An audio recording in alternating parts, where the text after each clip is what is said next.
Video کو like کر کے آگے شیئر ضرور کر دینا۔ منی فاطمہ میرے جگر کا ٹکڑا ہے۔ ایک مقام پر فرمایا فاطمہ جس سے راضی ہو گئی اس سے خدا بھی راضی ہو گیا، فاطمہ جس سے ناراض ہو گئی اس سے خدا بھی ناراض ہو گیا۔ اللہ اکبر۔ صدیق اکبر نے سنا کہ کہنے والا کہہ رہا ہے کہ سیدہ کائنات ناراض ہو گئی، شہزادی کونین ناراض ہو گئی۔ تبرسی لکھتے ہیں کہ صدیق اکبر کی چادر زمین پہ رکھی ہوئی تھی، صدیق اکبر نے چادر اٹھائی اور چادر اٹھا کر کے گلے میں ڈالا اور گلے میں ڈال کر کے یوں کیا، اپنے شانے پر ڈالا۔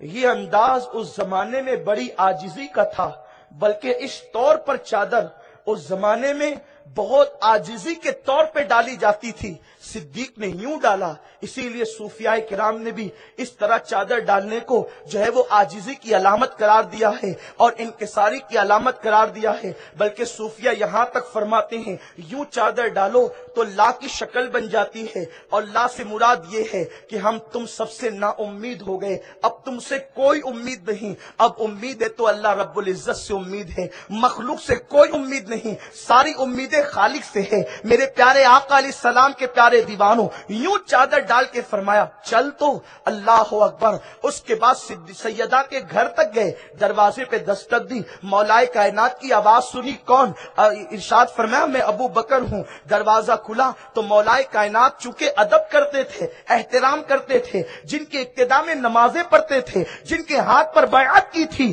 صدیق کو اپنے دروازے پر پا کر کہتے بھائی ابو بکر کیا بات ہے، اس وقت کیوں آئے ہو؟ صدیق نے فرمایا مجھے سیدہ سے گفتگو کرنی ہے، اگر آپ اجازت دے تو۔ سیدہ پردے میں ہوئی، صدیق اکبر نے کہا شہزادی کونین میں نے سنا ہے کہ میں نے آپ کے بابا جان کی حدیث آپ کو سنائی تو آپ مجھ سے ناراض ہو گئی۔ سیدہ نے کہا نہیں تو میں آپ سے ناراض نہیں ہوئی۔ پھر صدیق اکبر کے جملے سنو اور اہل بیت کی محبت ان کے دل میں دیکھو۔ صدیق اکبر کے جملے یہ ہیں، ارشاد فرماتے سیدہ جیسے میں تمہارے باپ کا غلام تھا آج ویسے ہی میں تمہارا غلام ہوں، میں تمہارا بردا ہوں بردا، میں تمہارا غلام ہوں غلام۔ اگر سیدہ کو پیسوں کی ضرورت ہے تو میری اور میری اولاد کی جان آپ کے لیے حلال ہے، مجھے بازار میں لے کر کے چلو اور غلام کی حیثیت سے بیچ دو، جتنے پیسے آپ پر اور آپ کی اولاد پر یہ پیسے حلال ہے، کیونکہ میں آپ کا اور آپ کے بابا کا غلام ہوں۔ یہ اعلان کرنے کے بعد بھی اگر کوئی کہے کہ صدیق اکبر نے اہل بیت پہ ظلم کیا، اور پھر معاذ اللہ کوئی یوں کہے کہ ہم تو صدیق اکبر کو اس لیے رضی اللہ عنہ نہیں کہتے کہ ہم علی کی اولاد ہیں، اور علی کی اولاد ہونے کی وجہ سے ہم صدیق کو رضی اللہ عنہ اس لیے نہیں کہتے کہ معاذ اللہ انہوں نے سیدہ کا حق غصب کیا تھا۔ میں پوچھتا ہوں شرم کرو، جس علی نے جس صدیق کے پیچھے نمازیں پڑھ کے جنہیں اپنا امام مانا ہو، کیا علی سے زیادہ لوگوں کو آج سوچ آ گئی؟ وہ اہل بیت کا ایسا محب تھا جسے صدیق اکبر کہتے ہیں۔ ایک مرتبہ عصر کی نماز پڑھ کے مولا علی کے باہر نکلے، مولا علی کے ساتھ جب باہر نکلے مسجد کے تو امام حسن کھیل رہے تھے۔ امام حسن کو دیکھا تو کہنے لگے حسن تو علی کی جیسا نہیں بلکہ تو میرے محبوب مصطفیٰ کے جیسا ہے، اور یہ کہہ کر اپنے کاندھے پر اٹھا لیا اور مدینہ منورہ کی گلیوں میں لے کر ٹہلنے لگے۔ کسی نے کہا ابو بکر کیا کر رہے ہو؟ فرماتے تعجب کیوں کرتا ہے کہ میں کیا کر رہا ہوں؟ جو میں نے اپنے محبوب مصطفیٰ کریم کو کرتے دیکھا ہے وہی میں بھی کر رہا ہوں۔ یہ صدیق اکبر رضی اللہ تعالیٰ عنہ کا مزاج ہے۔ تو میرے پیارے آقا علیہ السلام کے پیارے دیوانوں، کہیں اہل بیت کی گستاخی، کہیں صحابہ کی گستاخی میں معاذ اللہ عوام کو جھونکا جا رہا ہے۔ یاد رکھیں ہمیں تو اہل بیت اور صحابہ دونوں کی محبت پلائی گئی ہے، اسی لیے تو ہمارے امام کہتے ہیں اہل سنت کا ہے بیڑا پار اصحاب حضور۔ کہیں صحابہ کے نام کا دعویٰ ہے اہل بیت سے دشمنی، اور کہیں اہل بیت کا نعرہ ہے اور صحابہ سے دشمنی۔ ہم سنیوں کا مقدر کتنا اوج پر ہے کہ ہمارے ہاتھ میں صحابہ کا بھی دامن ہے اور اہل بیت کا بھی دامن ہے، اور ہمارا امام یوں کہتا ہے اہل سنت کا ہے بیڑا پار اصحاب حضور، نجم ہے اور ناؤ ہے عطرت رسول اللہ کی وہ یار غار۔ یہ کہتا رہا حضور چہرہ آپ کا ہو نگاہیں میری ہو، میری تمنا یہ ہے۔ میرے رسول نے کیسی تمنا پوری کی؟ ابو بکر تو میرا چہرہ تکنا چاہتا ہے، ٹھیک ہے